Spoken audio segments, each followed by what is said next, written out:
18 సంవత్సరాల చెన్నైలో నివసిస్తున్నటువంటి తెలుగు తేజం ఆశీష్ ఉడతనపల్లి ప్రపంచంలోనే ఎత్తైన మౌంట్ ఎవరెస్ట్ శిఖరాన్ని అధిరోహించి చరిత్ర సృష్టించాడు.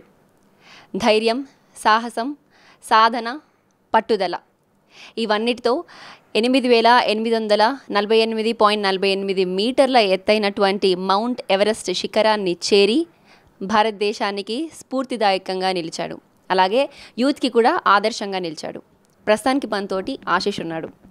అతని విజయానికి స్ఫూర్తి ఎక్కడి నుంచి వచ్చింది, ఎలా ఎక్స్ట్రీమ్ కండిషన్స్ని తట్టుకొని మౌంట్ ఎవరెస్ట్ శిఖరాన్ని చేరగలిగాడు, అసలు మౌంట్ ఎవరెస్ట్ ఎక్కాలి అన్న ఐడియా ఎలా వచ్చింది, వారిని అడిగి తెలుసుకుందాం.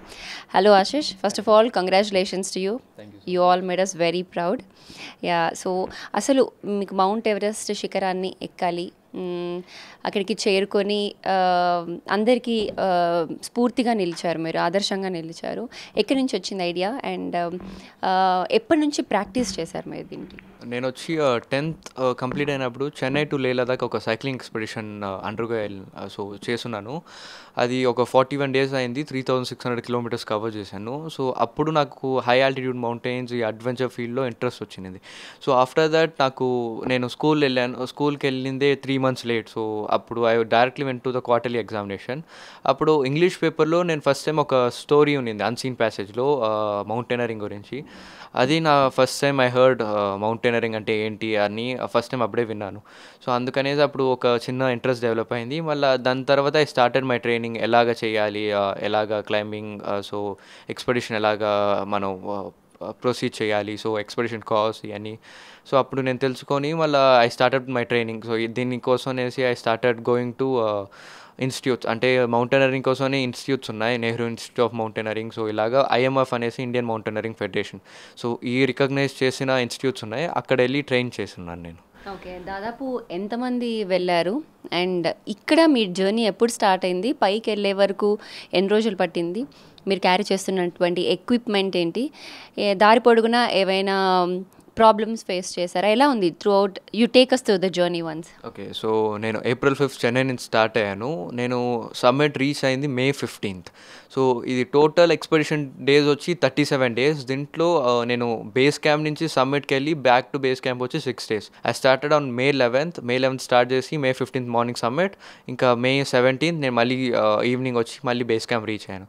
సో ఈ 6 days మెయిన్ ఈ ఎక్స్పెడిషన్కి. దీనికి ముందు లూక్లా నుంచి మేము ఇది బేస్ క్యాంప్ దాకా ట్రెక్ చేస్తాం. దాని తర్వాత అక్కడ బేస్ క్యాంప్లోనే stay for most of our time, అంటే చాలా రోజులు అక్కడే స్టే చేసి అక్లమటైజ్ అవుతాం. దాని తర్వాత go for rotation till camp 2, and camp 2 నుంచి ఒక క్రాంప్ పాయింట్ అని ఉంటుంది, సో అక్కడ వరకు రొటేషన్ వెళ్ళేసి మళ్ళీ come back to base camp. So ఇది మా రొటేషన్ పార్ట్. ఇది అంతా మేము చేసిన తర్వాత ఫైనల్లీ మాకు డేట్స్ ఇస్తారు, అంటే మేము డేట్ ఫిక్స్ చేసుకుంటాం. ఈ టైంలో వెదర్ అని ప్రాపర్గా ఉండి, వెదర్ విండోస్ అని ప్రాపర్గా ఉంటే we go for summit push. So మాకు రోప్ ఫిక్సింగ్ వచ్చి May 8th అయిపోయింది. రోప్ ఫిక్సింగ్ అనేది ఒక టీం ఉంటుంది. సో సమ్మిట్ వరకు దే ఫిక్స్ లైన్. సో ఆ రోప్తోనే మేము మా సేఫ్టీ యాంకర్, వీడు ఆ జుమారింగ్ ఇవన్నీ మేము ఆ రోప్ వల్లే చేస్తాం. సో అందుకనేసి ఇది May 8th వరకు అయిపోయింది. దాని తర్వాత మా డేట్ ఫిక్స్ వచ్చి May 11th నుంచి వీల్ స్టార్ట్ ఆ సమ్మిట్ పుష్. May 15th వచ్చి మేము సమ్మిట్ రీచ్ అవుతాం అనేసి మా ప్లాన్ ఉన్నింది. కానీ దీంట్లో మేము టోటల్ 5 members మా టీంలో, కానీ ఒక లేడీ, చైనీస్ లేడీ, తను వచ్చి ఆ టైంలో నేను రాననేసింది. ఎందుకంటే మాకు కొన్ని రోజుల ముందు సమ్మిట్ పుష్ May 11th ముందు May 10th సంథింగ్ మాకు ఒక వెదర్ రిపోర్ట్ వచ్చింది. May 14th నుంచి May 18th వెదర్ ఇది విండ్ స్పీడ్ వచ్చి బాగా హెవీగా ఉందనేసి. సో చాలా వరకు అందరూ డ్రాప్ అయిపోయారు, అంటే మాతో ఎవరెవరు డిఫరెంట్ ఎక్స్పెడిషన్ డిఫరెంట్ టీమ్స్ అంతా ఉన్నారు. సో వీళ్ళంతా కూడా ప్లాన్ చేస్తున్నారు ఈ టైంకి వెళ్ళి సబ్మిట్ చేస్తామని. కానీ ఈ వెదర్ రిపోర్ట్ వల్ల అందరూ పోస్ట్పోన్ చేసుకున్నారు, ఆఫ్టర్ May 18th సబ్మిట్ చేస్తామని. కానీ మా టీం వచ్చి వి థాట్ మేము ఈ రిస్క్ తీసుకుంటామని అనుకున్నాం. మా టీంలో వన్ ఆఫ్ ద ఎక్స్పీరియన్స్ షెప్పా, అతను 17 times ఎవరెస్ట్ ఎక్కున్నాడు. అతనే మాకు చెప్పాడు, మీరు ఒకవేళ ఈ టైంలో వెళ్తే సబ్మిట్ చేయలేరు మోస్ట్ ప్రాబబ్లీ, ఎందుకంటే విండ్ స్పీడ్ అంత ఎక్కువ ఉంటుంది అనేసాడు.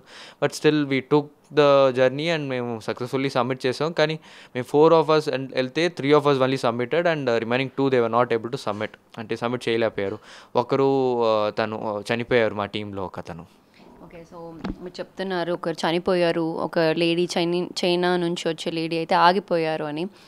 ఆ సమయంలో ఫ్యామిలీకి దూరంగా ఉంటారు, ఫోన్స్ కూడా I don't think so signals అవి ఏమైనా ఉంటాయా లేదా అవైలబుల్ ఉంటుందా? మీరు ఎవరితోటైనా మాట్లాడారా పైకి వెళ్ళేటప్పుడు? మీ స్టేట్ ఆఫ్ మైండ్ ఎలా ఉంది అప్పుడు? కొంచెం భయంగా అనిపించిందా మీకు?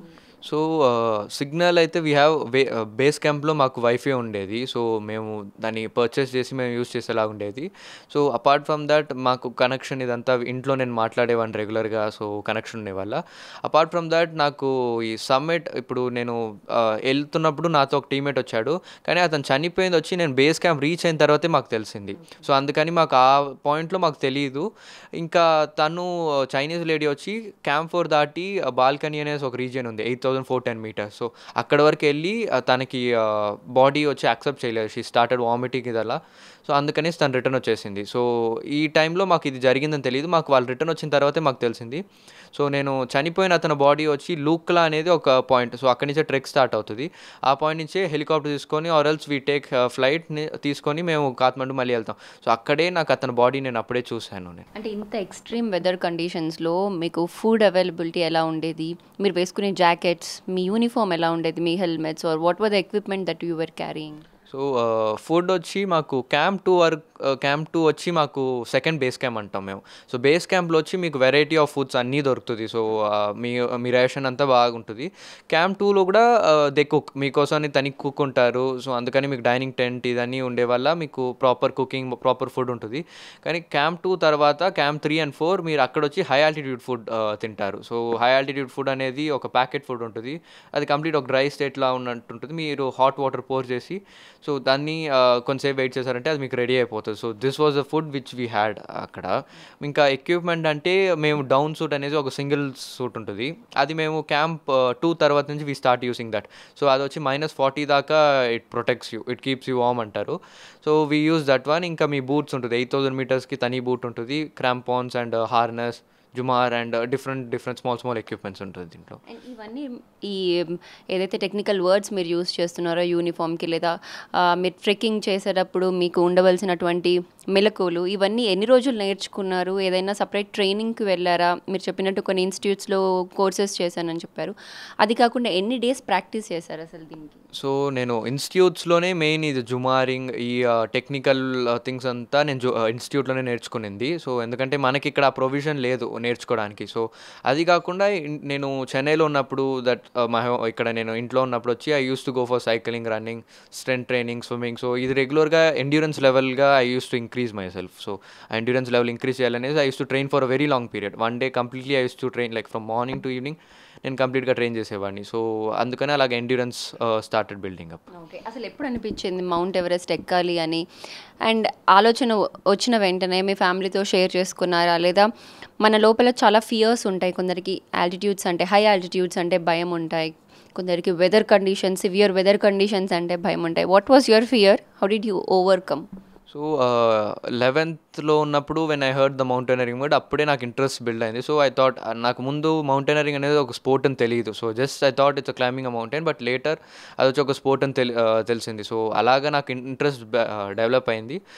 ఐ డోంట్ హ్యావ్ పర్టికులర్ ఇది అని భయం లేదు. కానీ నాకు ఐఎమ్ స్కార్డ్ ఆఫ్ హైట్స్. నాకు హైట్ అంటే చాలా భయం. ఇప్పుడు నేను 4th floorలో ఉన్నా కూడా I start feeling bit scared of seeing the heights. కానీ అపార్ట్ ఫ్రమ్ దట్ వెదర్ ఇదంతా నాకు అంత భయం అనిపించేది కాదు. ఎందుకంటే సోలో ఎక్స్పెడిషన్ అయినప్పుడు సైక్లింగ్లో వెళ్ళినప్పుడు I face different weathers, different harsh climatic conditions. So నాకు అదేం కొత్తగా అనిపించలేదు. కానీ బట్ హయ్యర్ ఆల్టిట్యూడ్స్లో ఉన్నప్పుడు మీకు ఆక్సిజన్లో మీరు లిమిటెడ్గా ఉంటారు. మీరు సిలిండర్స్ ఉండే వల్ల లిమిటెడ్ ఆక్సిజన్ వల్ల మీకు తెలియదు ఎప్పుడు ఆక్సిజన్ మీరు లిమిటెడ్ కంప్లీట్ అయిపోతూ ఉంటుంది.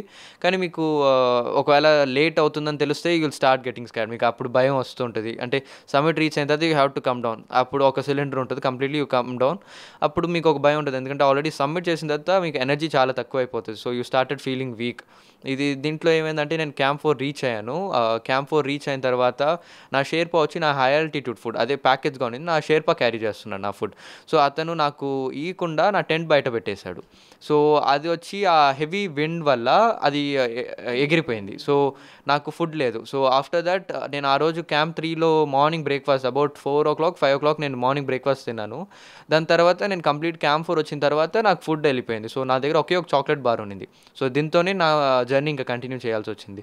సో అందుకనేసి నాకు ఎనర్జీ చాలా తక్కువ ఉంది. సమ్మిట్ రీచ్ అవుతున్న వరకు okay, but after the reaching summit wind speed ఎక్కువ అయిపోయింది. సో అక్కడ ఆల్రెడీ మాకు రిపోర్ట్ ఉన్నింది వెదర్ ఇది విండ్ స్పీడ్ ఎక్కువ ఉంటుంది అనేసి. సో అక్కడ రీచ్ అయిన తర్వాత కూడా విండ్ స్పీడ్ ఎక్కువ ఉండే వల్ల నాకు నిలబడడానికి కూడా బాగా కష్టం అనిపించింది ఆ పాయింట్లో. సో ఎట్టొకటి నేను నా Sherpa slowly we started descending down. ఇలా డిసెండ్ అవుతున్నప్పుడు అప్పుడే ఇంకొక అతను కూడా వెళ్ళాడు, ఒక కల్కత్తా వెస్ట్ బెంగాల్ నుంచి ఒక అతను. సో అతను వచ్చి సబ్మిట్ చేశాడు, but he didn't return down. Submit నుంచి కొంచెం కిందకు వచ్చిన తర్వాత అతను కూడా చాలా ఎగ్జాస్ట్ అయిపోయాడు ఆ పాయింట్లో. సో అతను అక్కడ చనిపోయాడు అక్కడ.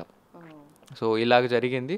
మళ్ళీ హవెవర్ మేము క్యాంప్ 4 రీచ్ అయ్యి ఆ రోజు ఒకరోజు అక్కడ స్టే చేశాను. మళ్ళీ దాని తర్వాత నెక్స్ట్ డే క్యాంప్ 2కి వచ్చేసి the alternate day we came down to base camp. Okay, very interesting to know. అసలు ఈ ఎక్స్పెడిషన్ మొత్తానికి చెయ్యాలి అనే ఒక ఇన్స్పిరేషన్ మీరు ఎక్కడి నుంచి డ్రా చేశారు? అండ్ ఇంకొకటి, మీరు ఎవరెస్ట్ ఎక్కిన వెంటనే నేను మీ దగ్గర ఒక ఫోటో చూశాను. ఎవరు వాళ్ళు? మీకు ఇన్స్పిరేషన్ ఎక్కడి నుంచి వచ్చింది?